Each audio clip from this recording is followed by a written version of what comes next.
Okay, everyone.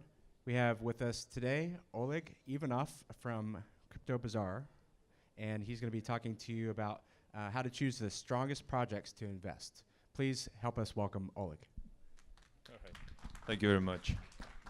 Hello, everybody. Oh, I can see the light is here. Thanks for a warm welcome, despite the the fact that we have too many audiences here. So for the amount of people, I guess. Anyway, we're a company, we're a fund. We invest in ICOs since pretty much last year, so we're quite new to the stage, but we're in venture for a few years already, in venture investing since 2013. We're not raising any money, surprisingly. We have quite a lot of this at the moment for our sizes, and the reason we're speaking at these events is because we want to grow our network of potential partners, whether it be investors or anybody in the field of ICOs, to actually exchange deal flows, exchange opportunities and events that we run, in different parts of the world. Today we have about 20 minutes, I think, or 20-something minutes, and the first half of this time I would flip through the slides and show you just,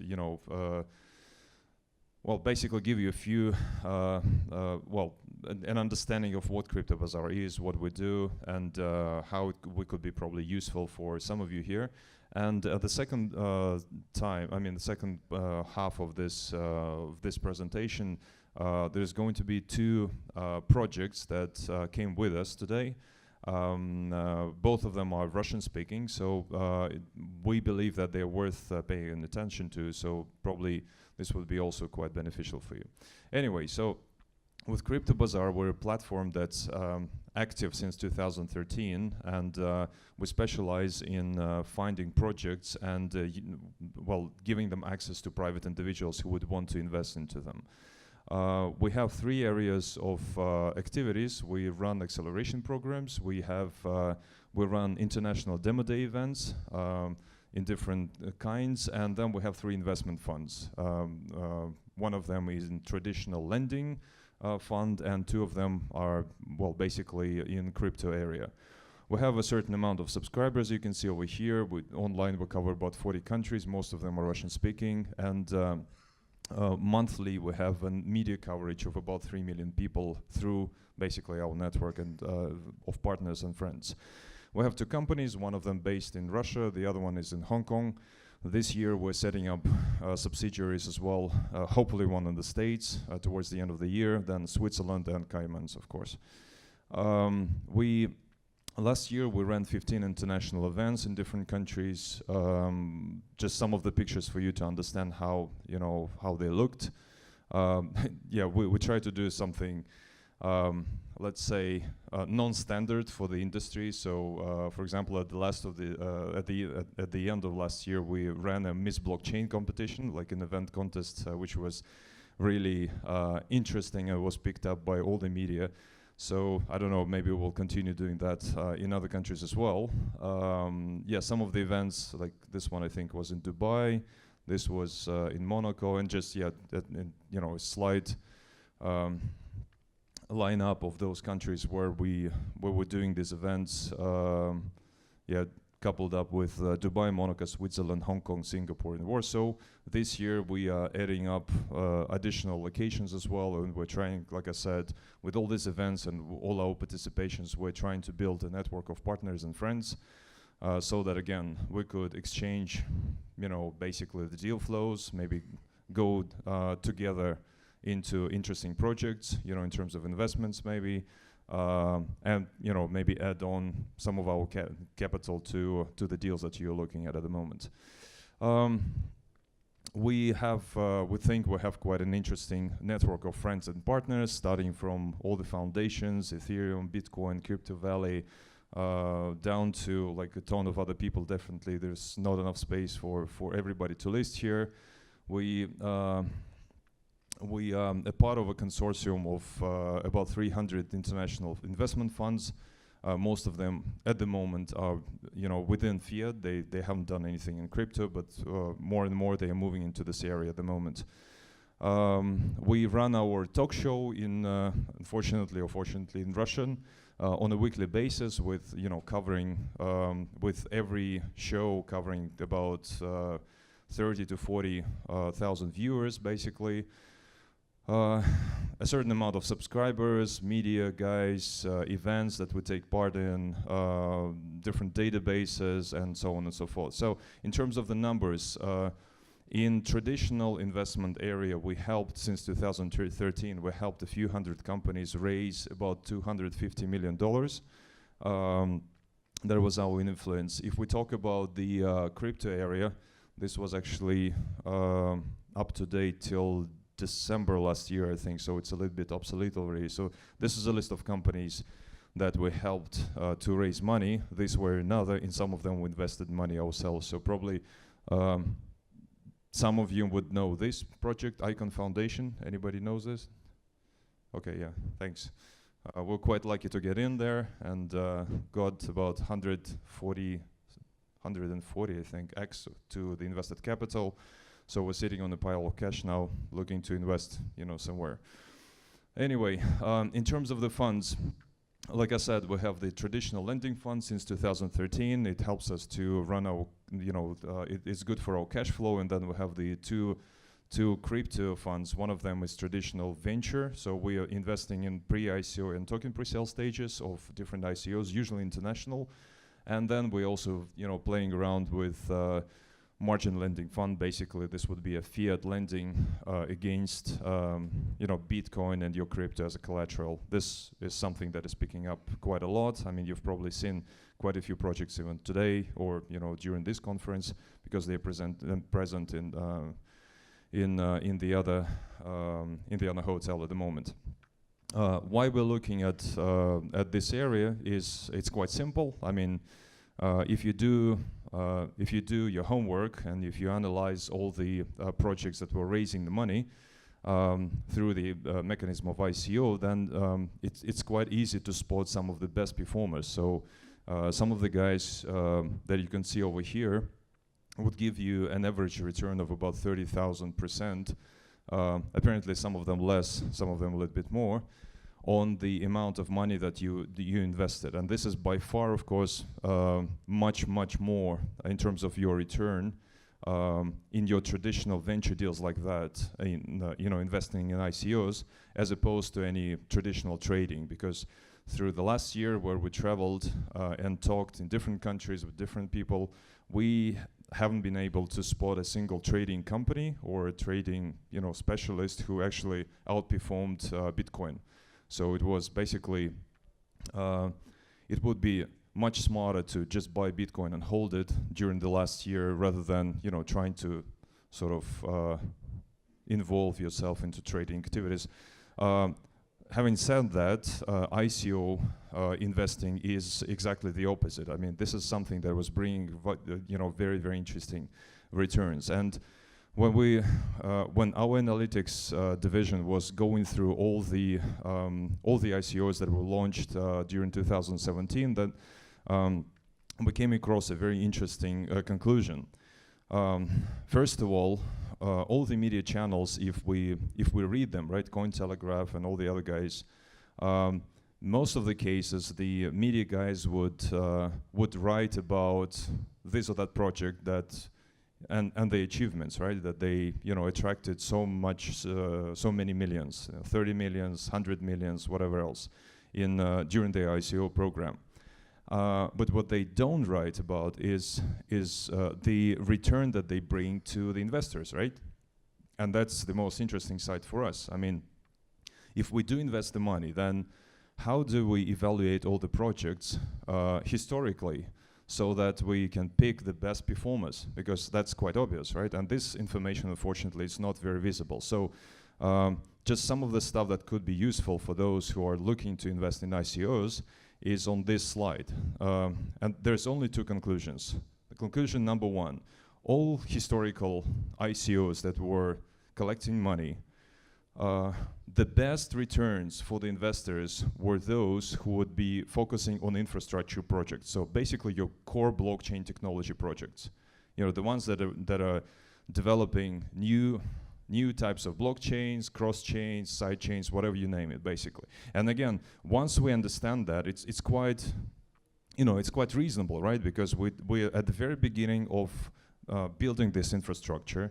Cryptocurrency is based on the technology of blockchain, and it's really at the stage of inception, really. We're very on the early stage. So all the blockchains that are being operational at the moment, they are very expensive, they are not expandable, they are slow. I mean, we know all their limitations. So apparently, this is something that's going to be improved through the years, right? So this is the core thing. And again, everything that's being launched in this area is giving you the majority the maximum return. The other top, let's say 3, 4, are the projects that are related to payments, your 10x, Monero, or some other projects, gambling and betting, and then you have all the other things like arts and music, trading, investing, and all the rest. So, but you can see the difference even between the top two is huge.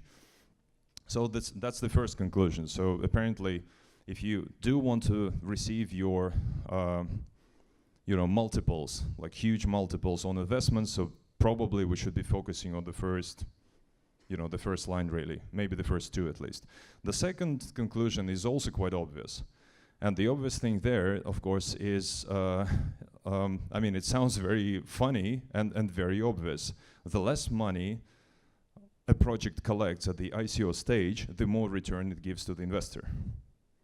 Right? I mean, it's also very obvious. I mean, if you raise hundreds of millions, how do you bring a multiple on this like pile of money with a project that hasn't created anything else so far? So, and again, so the sweet spot there is really the projects that are, this is a little bit obsolete as well, but basically those projects that are raising from 10 to $30 million are the sweet spot. Because usually if you raise less than 10 million, probably you would not have enough capital to actually scale up. So you would need something more. But then again, if you raise something more than 30, in general, of course, there are exceptions, but we're talking about general rules. Probably it's a little bit too much for you. And again, in terms of financials to bring this return to the investors. And again, if we look at the coin market cap at the moment, let's just try to recall the number 2 position in the coin market cap. What's the name of the project there? It's Ethereum, right? Anybody remembers how much money they rose through ICO? Yeah, it was 18 million, right? 16, 18 or something. So reasonable amount, right? Nothing like even close to all those hundreds that are being collected at the moment with top performers. So that's what we do with our company, right? With our venture division, we have about 5 people who are daily supervising dozens of projects. Quarterly, we analyze about 1,500 to 2,000 projects on a global scale, and we invest quite in a few of them. Actually, this is a little bit obsolete, but at the moment, this is the performance of of our fund. Since it's a venture fund, the cycles of investments are a little bit longer than your traditional trading, right? So you invest, you have to wait before the company becomes liquid, before they go to the exchanges, and then when you're liquid, you can at least start, trading your tokens or maybe selling the tokens. So there was a long cycle for us to invest and basically wait for the companies to come in, and then we're basically reinvesting all the amounts that we're having at the moment. That's just for your information if you want to find a little bit more info on us. And we only have about 10 minutes at the moment. So what I'll do now is I'll give a stage to our 2 projects that came together with us. They probably would not be our profile, but they are something to pay attention to because all of them have a very a very interesting background. And worthwhile to have a look at. So please welcome Jeff from a company called eTicket. A warm welcome, please, and 5 minutes. Thank you.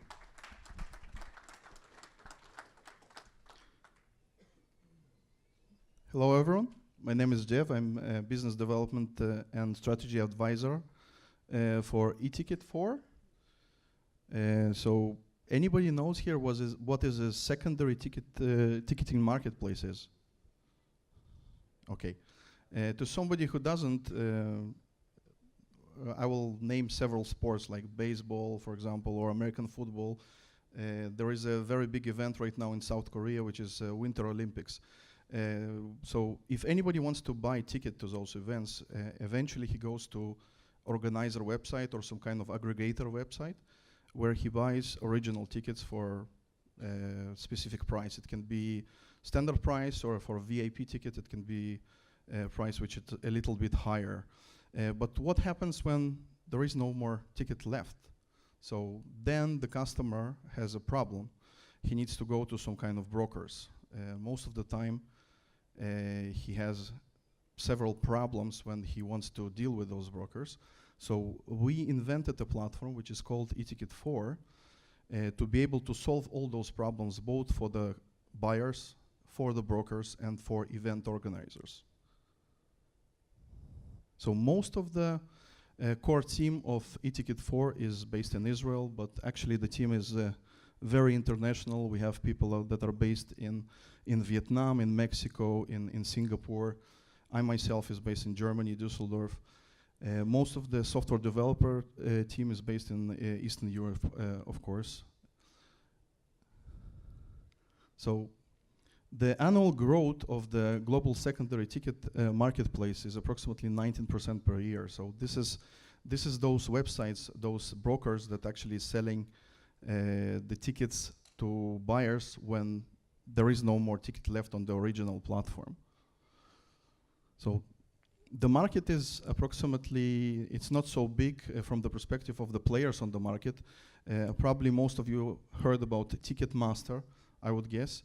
There are some blockchain-based ticketing solutions already, but they focus on the primary market, which means that they are focusing on selling the original tickets, and we are focusing on a more revenue-based market, which is the secondary market. And we're solving most of the problems that all those ticketing platforms and blockchain-based ticketing platforms has for their customers. So what is basically the problem that the customers and the brokers and the event organizers are facing? So mostly it's related to ticket validity. Sorry. So mostly it's related to ticket validity. When the buyer is buying the ticket, he doesn't have any specific way to know that the ticket is really original. So he has a possibility to check it only when he goes to event, and then sometimes, unfortunately, he verifies that the ticket is actually either stolen or it's fake. So there is a pricing issues when the brokers, they give tremendous price for a ticket for big events like FIFA World Cup or even the Winter Olympics. They gain sometimes thousands of % of selling the tickets, which for the event organizer, sometimes it really affects the reputation of the event organizer and the event itself. And while dealing with online tools, sometimes there are very big problems with transaction security, where if those online tools are not specifically verified, the customer can have a problem when his identity is actually stolen, or his Visa credit card or being stolen online. So we addressing all those problems in our platform.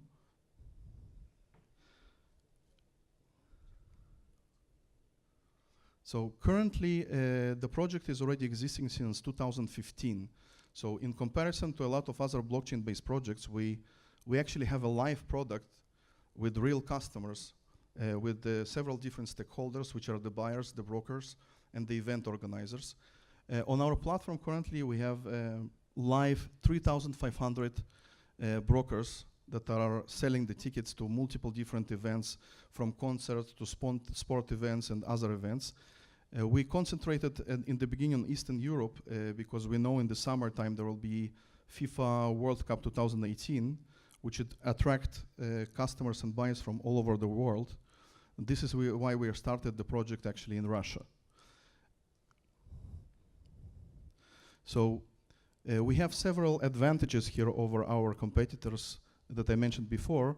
I do not want to mention all of them, but I encourage you I encourage you to basically look at our website and also our brochure here. It will give you more information about advantages over our competitors.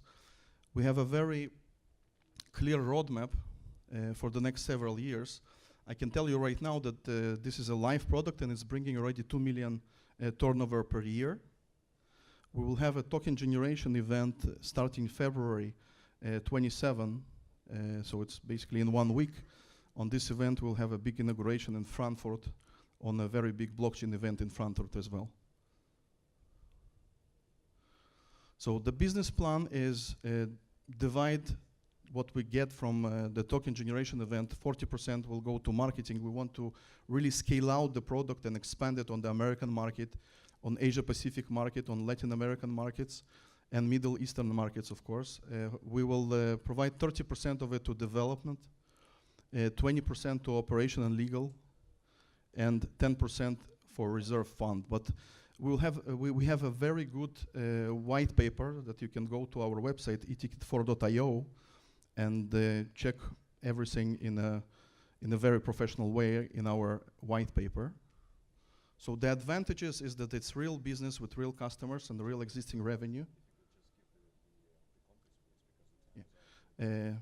Thank you very much for your time. We are here, so if you need more information about this project, we're happy to give it to you. We're looking currently for investors, so you're welcome to point to us. Thank you very much. Thank you, Jeff. We're running short on time. Sorry about that. So the next speaker is Oleg from the company called Encanta. Big guys with like years of experience. They're probably one of the biggest in Europe. For those who want to develop your traditional like hardware startups, you know, hardware developers and stuff, these are the guys that have like tons of machinery, tons of engineers, actually their own investment funds and stuff. So it's really worth it to have a look at these guys. Oleg, please welcome. Thank you. My name is Oleg. I'm not from the crypto society, but I want to share with you my experience about it. I am a CEO of Encanta company and a CTO of Hackspace Capital Venture Fund. Encanta is an engineering company with 200 employees. I have 9 affiliates all over the world, and I help the hardware startups to grow from idea to mass production. And the Hackspace Capital Fund, this is a fund who invests in the best startup from the Encanta flow, and after that I sell it to the corporation. I grow the scientist, I grow the technology. It's my core business. And do you know that following the trend at the end of the 2017, we organized engineering cryptocurrency. It's called Hack.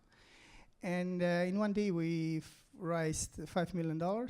And the main idea of the the initial price was 2 cents. Now it's 6 cents. It's continued growing, and the next session of ICO will be in March. Now it's listed in CoinMarketCap and in different stock exchanges. And the main idea of Hack Tokens is we have a Hack Starter. It's a crowdfunding platform, which you have an ability to invest in the cryptocurrency. You have a store where the startups can sell their products, and you have a services. And all the Hack holders will have the ability to have a 20% discount of all the services and products. All the products will begin in summer. You know, it's happened that our core business, our main office are in Belarus situated, and due to the new law, the cryptocurrency have a legalization in the Belarus, and we as a resident of High Tech Park can be the legal operator to exchange a cryptocurrency to fiat money. Do you know that the IT is very strong side of the Belarusian economy? We have such project like Wargaming, EPAM, Viber, MySQL, and something like that.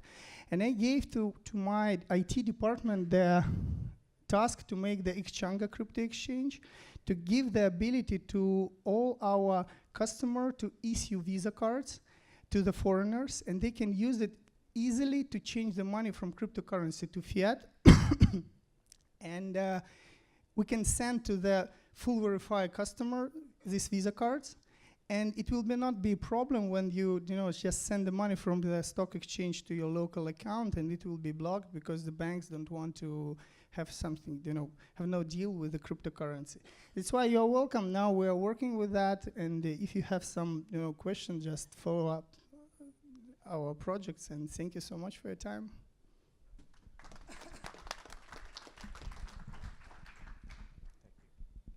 Thank you so much to Oleg, Jeff, and Alec for your presentation today. And if you have any more questions, you'll be able to answer those. Okay. And they can do that out in the hallway as we're getting ready for our next speaker.